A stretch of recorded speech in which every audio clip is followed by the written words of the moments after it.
최근 민주당과 이재명 대표가 한 인터넷 방송에서 2년 전 체포동의안 가결은 검찰과 비명계가 짜고 한 짓이다라고 주장을 했습니다.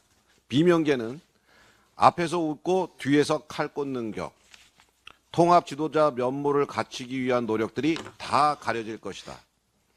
국민 통합을 시대정신으로 제시해놓고 당내 분열부터 조장하는 이 대표의 본 모습이 무엇이냐는 등 성토가 이어지고 있습니다.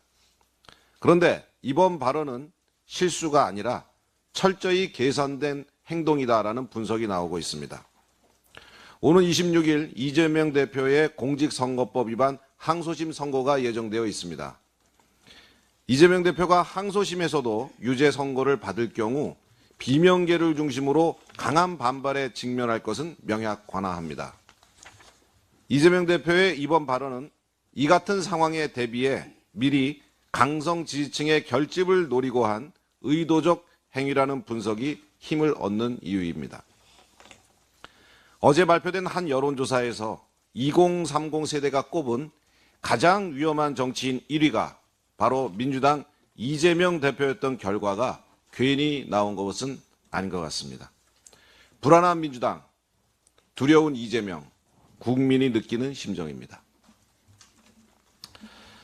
이재명 대표의 재판지원 꼼수가 선거법 위반 사건에 이어 대장동 사건에서 또다시 반복되고 있습니다.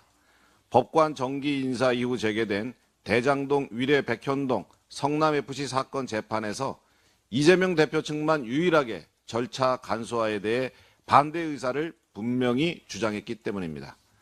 지난 2년간 69차례 진행된 공판에 20만 페이지가 넘는 증거 기록에 대한 녹취록 조사에 수시 녹음 재생까지 요구할 경우 장기간의 재판 지연이 이루어질 것은 불을 보듯 뻔합니다.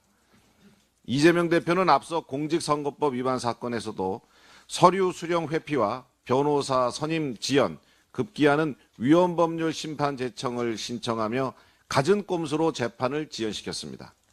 그러다 보니 이 대표 선거법 위반 사건 1심에 소요된 기간만도 26개월, 이것은 일반 국민 평균 재판 기간보다 무려 4배나 긴 시간이었습니다. 지연된 정의는 정의가 아닙니다. 법원은 재판 지연 방지를 위해 최근 개정한 형사소송 규칙의 엄격한 적용으로 이재명 대표의 꼼수 재판 지연 시도에 엄정 대응해야 합니다.